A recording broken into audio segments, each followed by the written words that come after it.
आज के इस द सीक्रेट बुक समरी में हम बायन द्वारा लिखी गई पुस्तक द सीक्रेट के बारे में चर्चा करने जा रहे हैं। द सीक्रेट बुक से संक्षेप में हम जानेंगे कि लॉ ऑफ अट्रैक्शन क्या होता है और लॉ ऑफ अट्रैक्शन का काम करने का तरीका क्या है। इसके साथ ही हम देखेंगे कि द सीक्रेट बुक के माध्यम से हम कैसे अपनी किस्मत खुद बदल सकते हैं। इस पुस्तक में रहस्यों की अद्भुत दुनिया का पर्दाफाश किया गया है जो आपकी जीवन शैली को पूर्णता, संतोष और सफलता की ओर ले जा सकती है। यह एक प्रेरणादायक और चमत्कारिक यात्रा है जो आपको अपनी साधनाओं की शक्ति को पहचानने और उन्हें अपने लाभ के लिए उपयोग करने के लिए प्रेरित करेगी। द सीक्रेट बुक की सहायता से आप अपने सपनों को प्राप्त करने के लिए सही मार्ग चुन सकते हैं और जीवन में सफलता की ओर आगे बढ़ सकते हैं। सीक्रेट 1। आप न्यूटन के ग्रेविटेशनल फोर्स के बारे में अवश्य पढ़ चुके होंगे। उन्होंने सिद्ध किया था कि यूनिवर्स हर दूसरी वस्तु को अपनी ओर आकर्षित करता है। ठीक वैसे ही हमारा मन भी हमारी सोच के अनुसार चीजें आकर्षित करता है। अर्थात हम जैसी सोच रखेंगे वैसी ही चीजें हमारे पास आएंगी। यदि हम पॉजिटिव सोच रखेंगे तो हमारे पास पॉजिटिव चीजें आकर्षित होंगी, लेकिन यदि हम नेगेटिव सोच, नफरत, गुस्सा और अहंकार से भरे रहेंगे तो हमारे पास गलत चीजें आकर्षित होंगी। द सीक्रेट बुक के सिद्धांतों के अनुसार हम जैसी सोचते हैं वैसा बन जाते हैं। इसलिए अगर आप किसी चीज को प्राप्त करना चाहते हैं तो सबसे पहले आपको वही सोच विकसित करनी होगी। उस तरह की सोच बनाने के बाद ही आपको वह वस्तु मिलेगी। इस प्रकार द सीक्रेट बुक हमें यह सिखाती है कि हमारे मानसिक स्थिति और सोचने का तरीका हमारे जीवन को प्रभावित करते हैं। हमारी सोच और भावनाएं हमें उस दिशा में ले जाती है जिसमें हम जाना चाहते हैं। इसलिए हमें सकारात्मक सोच रखना चाहिए ताकि हम जीवन में सफलता की ओर बढ़ सके।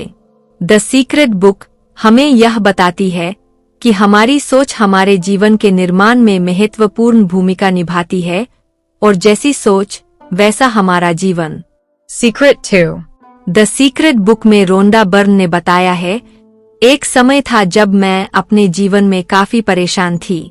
रोजाना कोई न कोई समस्या मुझसे मुंह छिपाकर बाहर आ जाती थी। मेरे परिवार का व्यापार पूरी तरह से समाप्त हो गया और मैंने आर्थिक संकट का सामना किया।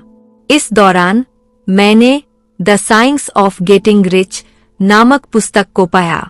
तब मुझे यह ज्ञात हुआ कि मेरे सोच का तरीका बिल्कुल अलग है उस पुस्तक के विचारों से। इसके बाद रोंडा बर्न ने पूरी पुस्तक को पूरा पढ़ा और उसमें लिखे गए तत्वों को अपने जीवन में लागू किया। इसके बाद उनके जीवन में सकारात्मक परिवर्तन आने लगे। धीरे धीरे उनकी आर्थिक स्थिति सुधर गई। अब तो आपने समझ ही लिया होगा कि लॉ ऑफ अट्रैक्शन, आकर्षण का सिद्धांत कैसे काम करता है।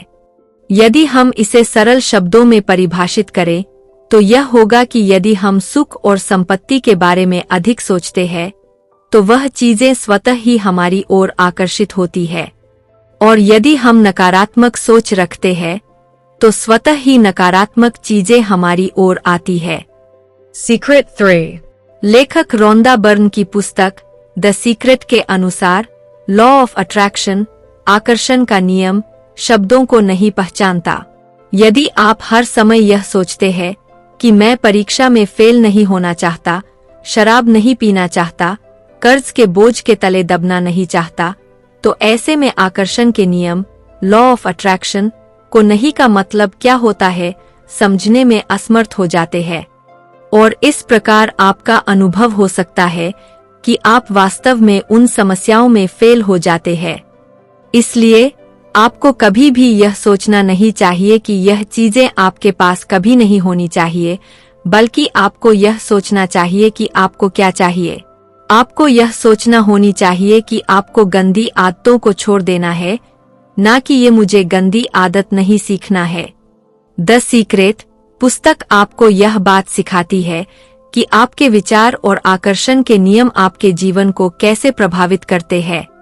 यह आपको यह बताती है कि आपकी सोच आपके जीवन की गतिविधियों, अनुभवों और परिणामों को संचालित करती है। आपकी सकारात्मक सोच आपको सकारात्मक परिणाम देती है, जबकि आपकी नकारात्मक सोच आपको नकारात्मक परिणाम देती है। इसलिए यदि आप सकारात्मक विचारों को अपनाते हैं और आकर्षण के नियम का उपयोग करते हैं, तो आप अपने जीवन को प्रगति और सुख की ओर ले जा सकते हैं। Secret 4. द सीक्रेट नामक पुस्तक में रोंडा बर्न कहती है कि आप अपनी दुनिया को खुद बना सकते हैं और अपनी परिस्थितियों को बदल सकते हैं। यह पुस्तक एक महत्वपूर्ण रहस्यों का संग्रह है जो आपको अपनी आवश्यकताओं और इच्छाओं को प्राप्त करने के लिए साधनों की प्राप्ति में मदद करता है। यह आपको यह बताती है कि आपकी सोच और विश्वास कैसे आपकी दैनिक जीवन शैली और अनुभवों को प्रभावित करते हैं। दुर्भाग्य से बहुत से लोग इस बात का अनुभव नहीं करते हैं कि वे खुद ही अपने बुरे हालातों के जिम्मेदार हैं।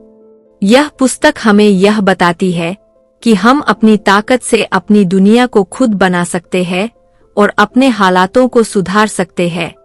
इसके लिए हमें पहले अपने विचारों को सुधारने की जरूरत होती है और उन्हें सकारात्मक बनाने के लिए अपने अंदर के आत्मविश्वास को जागृत करना होता है। जब हम अपनी इच्छा को पूरा करने के लिए यूनिवर्स को सूचित करते हैं, तो हमारे पास आवश्यक संकेत मिलते हैं और हमारी इच्छा पूरी होती है। हमें इसके लिए यूनिवर्स के लिए आभार व्यक्त करना चाहिए। इस तरह से हम एक पॉजिटिव माहौल बना सकते हैं और जो कुछ भी हम चाहते हैं उसे आसानी से प्राप्त कर सकते हैं। यहाँ एक उदाहरण दिया जा सकता है कि यदि हम सोचते हैं कि हमारे पास एक ऑडी कार है, तो वह कार हमारे पास जल्द ही होगी। हमें अपने अंदर आत्मविश्वास को जगाना चाहिए और यूनिवर्स को इस बात की सूचना देनी चाहिए कि हम उस क्षण की प्रतीक्षा कर रहे हैं जब हमारे पास एक ऑडी कार होगी। जब हमारी इच्छा पूरी होती है, तो हमें यूनिवर्स के लिए आभार व्यक्त करना चाहिए। इस रीति से हम एक सकारात्मक माहौल बना सकते हैं और अपनी इच्छाओं को आसानी से प्राप्त कर सकते हैं। Secret 5. आमतौर पर आपने देखा होगा कि जब आप कुछ करने का इच्छुक होते हैं, तो नकारात्मक विचार आपको रोक लेते हैं और आप उन नकारात्मक विचारों पर काबू पाने में समर्थ नहीं होते। इसलिए हम आपको इससे मुक्ति पाने के लिए द सीक्रेट बुक में रोंडा बर्न द्वारा दिए गए एक टिप्स के बारे में बताते हैं। इस टिप्स का पालन करके आप नकारात्मक विचारों पर नियंत्रण पा सकते हैं। नकारात्मक विचारों के साथ सामर्थ्य की लड़ाई लड़ने के लिए आप हमेशा यह सोचें कि जिस चीज को मैं हासिल करना चाहता हूं, वह मुझे पहले से ही हासिल हो चुकी है। उदाहरण के तौर पर, यदि आप क्रिकेटर बनना चाहते हैं, तो सोचें कि आप एक उत्कृष्ट क्रिकेटर हैं और आपका खेल हजारों लोगों को पसंद आता है। आपको यह विचार करना चाहिए कि एक बड़े अंतर्राष्ट्रीय मैदान पर लोग आपके खेल को देख रहे हैं और आप अपने खेल से लोगों को प्रभावित कर रहे हैं। ठीक है, अगर आप अधिक पैसे कमाना चाहते हैं, तो पेपर पर लिखें कि आप एक साल में कितने रुपए कमाना चाहते हैं और अधिक पैसे कमाने की विचारों के बारे में सोचते रहे।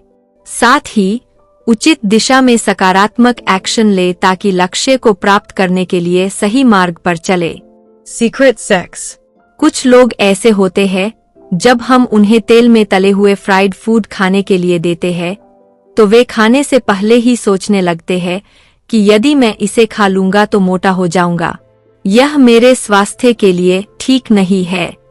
लेकिन सबसे सोचने वाली बात यह है कि जो लोग ऐसा सोचते हैं, वे पहले से ही मोटे होते हैं।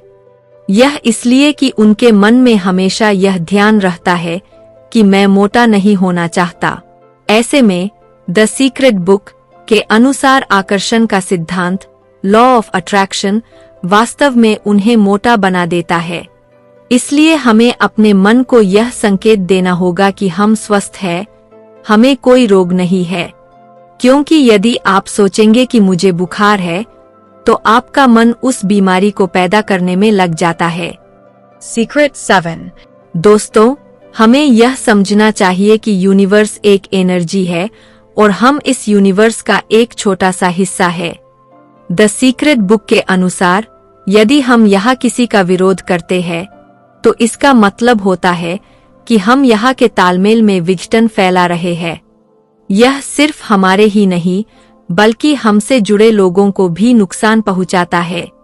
यदि आप कुछ हासिल करना चाहते हैं तो इसका अर्थ नहीं होता कि आप किसी दूसरे के साथ प्रतिस्पर्धा करें। यह भी एक प्रकार का विरोध है जो आपको ज्यादा परेशान करता है। आपको परेशानी होती रहेगी अगर आप किसी के साथ प्रतिस्पर्धा करेंगे, और अगर आप प्रतिस्पर्धा में किसी से आगे नहीं निकल पाते हैं तो आपके अंदर नकारात्मक भावनाएं उत्पन्न होने लगती है। इसलिए सर्वोत्तम है कि आप जो कर रहे हैं और जो आपके लिए सर्वश्रेष्ठ हो वही करें। दूसरों के विरोध से बचें। इससे आपको कई लाभ मिलते हैं और आपकी इच्छित चीजें बिना किसी रुकावट के आपके पास आती रहती है। Secret 8. द सीक्रेट बुक के अनुसार सीक्रेट का उपयोग करने के लिए आपके अंदर एक महत्वपूर्ण तत्व होना चाहिए और वह है इच्छा। बिना इच्छा के आप कुछ नहीं बना सकते और नहीं कुछ हासिल कर सकते हैं। इसलिए सीक्रेट का उपयोग करने के लिए सबसे पहले आपके अंदर इच्छा होनी चाहिए। आप खुद ही अपने भाग्य के निर्माता होते हैं, इसलिए अपने लक्ष्य का निर्धारण खुद ही करें और उस लक्ष्य को हासिल करने के लिए आपको खुद पर भरोसा रखना चाहिए। यही कारण है कि आप अपने लक्ष्यों और इच्छाओं को पूरा कर सकते हैं।